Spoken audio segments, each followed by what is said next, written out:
Pluribus episode 6 might have just revealed why the Joined exist and what their master plan is and how Carol can end the Let's talk about episodes 5 and 6 of Pluribus. Now, we shocking reveal of episode 6. So episode 5 dives deep into the series' main theme of individualism versus collectivism. Carol prides herself on being the ultimate individualist, like she said in past episodes. I'm a very independent person. Now, when we first meet her, she is surrounded by her adoring fans, and yet this makes her feel profoundly alone. She hides her true self from the world by turning her fantasy lesbian pirate lover into a man named Raban. My original version of him was a her, but I talked myself out of it. It's a wall that Carol has placed between herself and her fans. I mean, no wonder her whiteboard revealed that she desperately wants to kill the guy off. And this is also why the Joined chose a Raban lookalike to be her chaperone. Zosia is a woman that she could theoretically use as a conduit to the outside world. And why is she gotta be so goddamn f***able? Over the first few episodes of the series, Carol has learned that while she likes to think she is an independent person, she is actually part of a vastly complex society. Carol thinks that she can just go to the grocery, but then we see how the Joined have to command an immense supply chain just so one person can decide to not purchase 99% of the items on the shelves. Then on this curtain overlaying the blue sky, and this is another one of the show's extreme close-ups that make it hard for us to see exactly what we're looking at. But notice that the curtain is actually a little honeycomb pattern, like a hive. And of course, the first person we see in the shot is drinking the mysterious carton of milk that Carol discovers later on. So the phone rings for Carol because anytime a phone ever rings, it will always be for her because the hive mind instantly communicates. Lakshmi is on the other line, throwing a mother's rage at her. You do not ever make my son cry again. So I think it'd be Lakshmi. She is in clear denial about what her son has become, and instead of blaming the Joined, she is blaming Carol. And I kind of wonder if Carol would have acted the same way if Helen hadn't died. Now notice that when she goes to check on Zosia, we see her reflection in the mirror right here. So the show continuously uses mirrors to frame two people in a given frame. I think this is a way of showing aspects of identity. The Joined are one mind in many bodies, which creates a kind of fractured self. We're never actually looking at the person, we're only looking at a reflection of who they actually were. So after Carol falls asleep, the Joined dip out like a dad going out to buy cigarettes and never. It could just be me, but I think this is all a metaphor for what the internet has turned people into. Like, the internet makes a lot of young people averse to real world confrontation. Any kind of social confrontation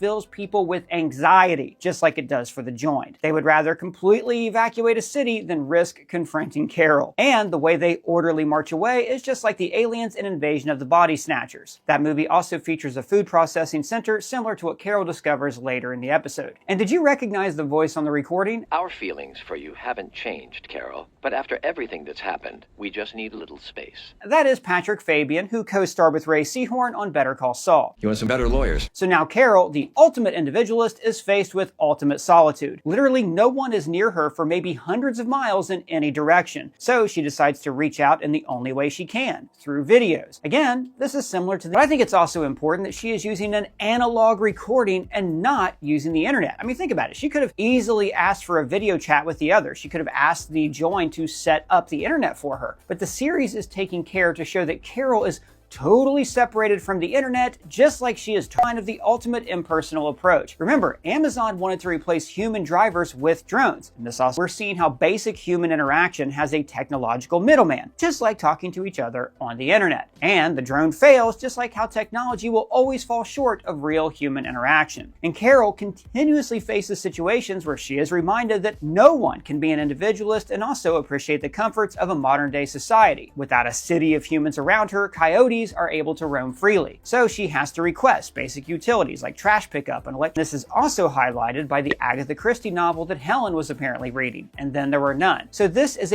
Carol is slowly being whittled down to the last survivor of humanity. And then she has a breakthrough, discovering neatly placed milk cartons and trash cans. She falls into a dumpster, like Saul Goodman did twice in Better Call Saul, which then takes her to Duke City Dairy. She walks through rows of stainless steel vats, like the meth lab vats in Gilligan's series Breaking Bad. And that night, she learns the true price of her total individualism. Her home is raided by a pack of coyotes. Unlike Carol, the coyotes have safety in numbers, and for a moment, she actually dips down a notch in the food chain. Away from there! Hey!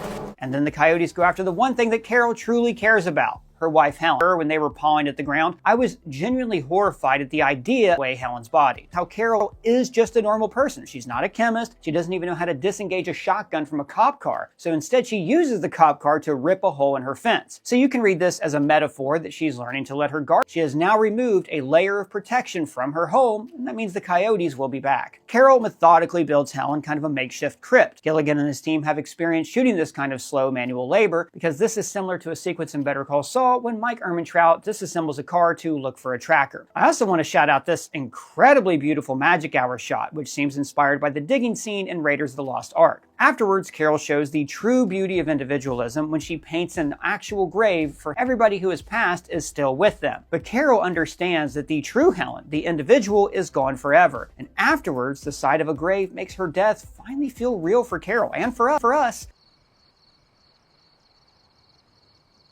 Now, Carol may not be a chemist or a neurosurgeon, but she is clever. She has the author's knack to think like other people and work out puzzles, and thought to look for this dog food bag like she does. And then this brings us to the cliffhanger ending of episode 5, which takes us to episode 6. Now, the theme of episode 6 is loneliness, but it's also about the value in loneliness and how being lonesome makes us seek connections. So we're going to explain how that theme is reflected as we talk about the episode. Now, we start on the aftermath of Carol's shocked cliffhanger from last Dead On, even calling out the meaning of the title, HDP, which stands for Human-Derived Protein. Now, the episode begins and ends like the discovery of cannibalism. Director Ganja Montero stays on this same wide shot for more than 30 seconds. It tells us that we are a passive observer here. We are distant, and that distance makes Carol seem even more alone. And then we smash cut to the handheld POV shot of her camera, which is very similar to the handheld shot in the aftermath of the grenade. In both instances, the shaky cam reflects Carol's frightened emotional state. Remember, Gilligan has used this actor POV shots like this before, most notably in the pilot of Breaking Bad. Now, earlier I mentioned that this whole sequence is meant to mimic the food processing centers in movies like Invasion of the Body Snatchers. And that's the kind of alien story we're used to. You know, where the nefarious aliens arrive on Earth to eat us. They're fattening us up so they can eat us! It's just a little dusty. But I love how Gilligan takes this reveal. Is this about them eating people?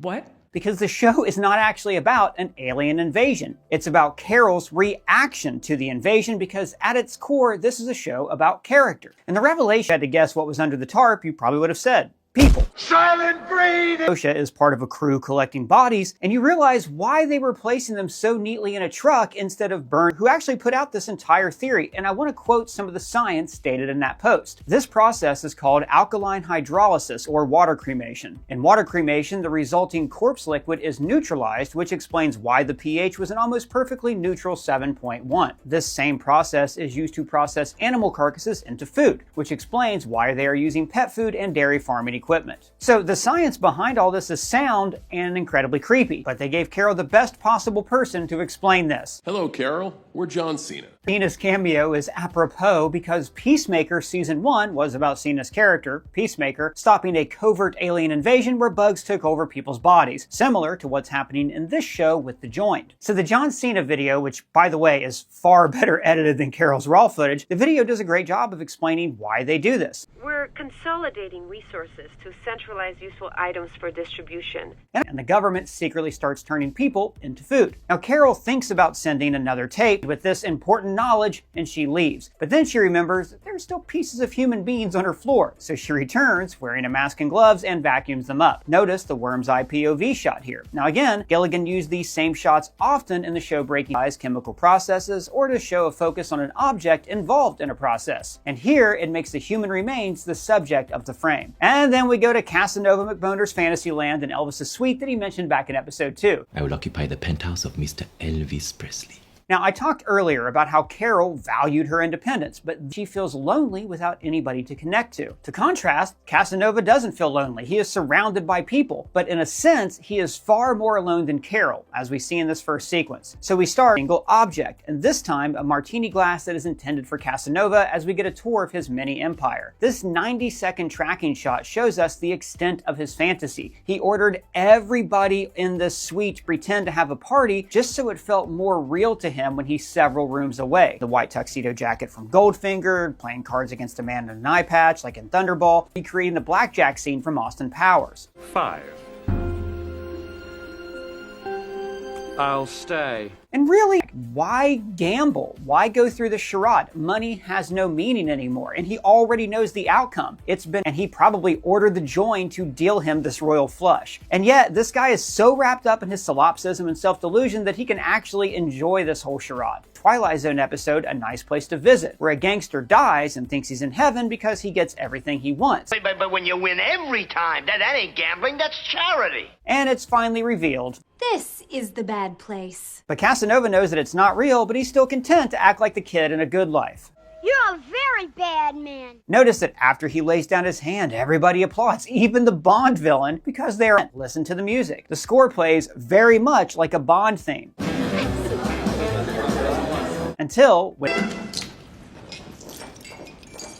And then Carol, she walks by all of these slot machines that are still running, even though it's just to feel like the real Vegas, so the show must go on. Casanova is also taking lessons from celebrities like John Cena. He was teaching me the sunset flip powerbomb. Which...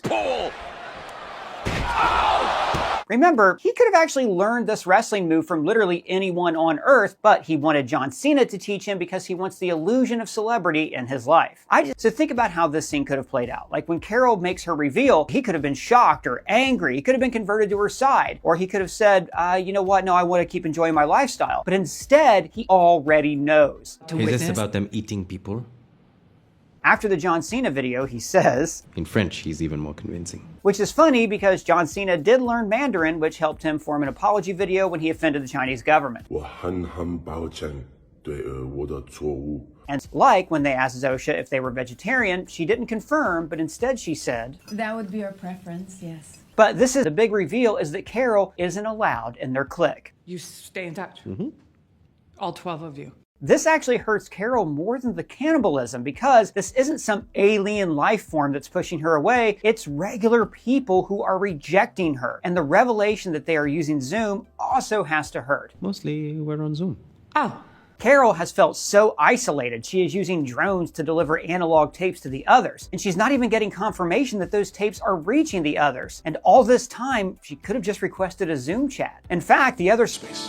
Carol thought this was her moment. This would unite the remnants of humanity against the alien invaders. But instead, she finds out that they already knew and no one cared. Times you have read about some awful, catastrophic stuff about the world, like the dangers of climate change, and then you find out it seems like everybody knows and no one cares. In every scene in this episode, Carol is also being controlled by someone else. She's being controlled by Casanova, John Cena. She is pinned in on all sides and feels like she has no agency. But Casanova is the one who really gets to the core of what she's feeling. Mais elle est tellement seule.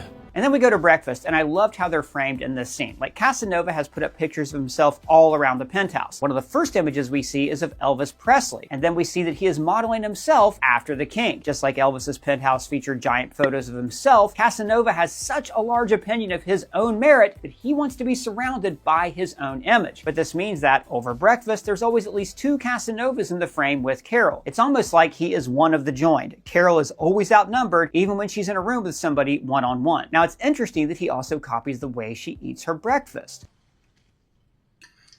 At this moment, Carol is actually giving himself something that he cannot get from the joined. The joined can never show him anything new unless he thinks to ask for it. And that's actually the source of community and civilization. Being lonely makes us seek connection. And through that connection, we get love and friendship, and we learn new things. We challenge ourselves, and we become better. But Casanova will never feel lonely because he is a solipsist. He believes that for all practical purposes, he's the only real person who exists. And case in point, Carol does learn something important by seeking connection, that the joined cannot force her to join the hive mind. So he gets to keep living in his dumb fake paradise, but we know that he'll never help Carol because he doesn't want to threaten his power over the hive. She calls the number, once again having to listen to the whole message. Recording. At the tone, you can leave a message to request anything you might need. We'll do our best. Shut up! And then once again, they communicate with her through technology. And there's a real emptiness to this exchange. She is talking to a machine. Like, I'm really feeling number 2 here. Click. A change of heart. And then we rewind 3 days to Manousos, the man in Paraguay who, like Carol, does not like the joint. This long-wave radio listening for any real human signal. Like Carol, he's lonely and using analog communication to try to reach somebody who is still a human being. Notice how gaunt he looks. Remember, a couple episodes ago, he rummaged through storage units so he could eat dog food. And there is an irony here that he is just like the joint. They are both rejecting food that is readily available to eat because of their principles. I'm Carol Sturka. Some of you Leaves his makeshift prison behind and returns home. Just like when Carol requested the power to turn on, the joint activate the grid for him. And then he arrives home to eat, collect his atlas, and get in his car. Now there's an important contrast here with Casanova's 7 Porsches. This car is old, it's beat up, but it's his. It's a piece of shit, but it's his piece of shit. And then, to bookend the episode, we end on a deserted street as his mom comes to see him. Now notice her face, because this is not really his mother. She is part of this anonymous hive mind. She could be anybody and everybody talking. The joined offer total bliss, what we imagine heaven would be like. just wave after wave of bliss and peace and everything is perfect. So he gets his own car started by popping the clutch and he's driving to Albuquerque. Manousos is totally isolated from others. But after this episode, he is finally seeking a real one of our users, PNST, who, by the way, also predicted the Soylent Green twist. They predicted that this is a precursor to an alien invasion. His mind was created on another world, and it just has a biological imperative to spread with no regard for anything else. So that's the RNA sequence to space to continue spreading. Like a virus, this has no regard for anything except its own replication. But the second possibility is that this is an invasion. That instead of destroying a planet and ruining its resources when they invade, they could infect a population with this hive mind, and then in just a few years, they would start. This hive mind would fix the planet's environment and restore its natural order. Which brings me to that frequency, 8613 kilohertz. It's like boats at sea. This is because it gives out a strong signal that can be heard over distances, and it's strongest at night, when Manousos heard the signal. So why would the joined be broadcasting on this powerful, long-range system? I think this is how their messages are actually spread to each other, or it's how they originally infected the people whose DNA they couldn't reach just yet. See, I think the RNA sequence they created turns the human brains into receptors for this signal so the joined can talk to each other. This is how people in the United States are able to communicate instantly with people in the Middle East. And maybe the electrical neural activity of the brain allows people to broadcast the hive mind to each other when they are in close proximity.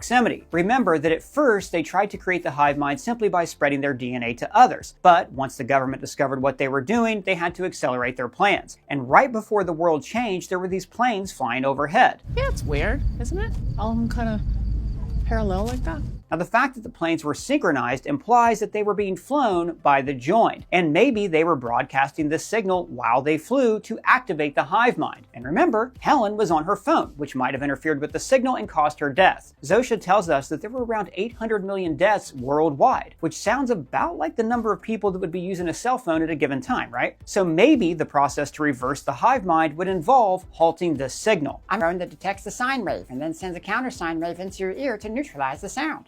How do you know? What did you guys think about this episode? How do you think they're going to be able to reverse the process, and what's the deal with this long wave frequency? Let me know your thoughts.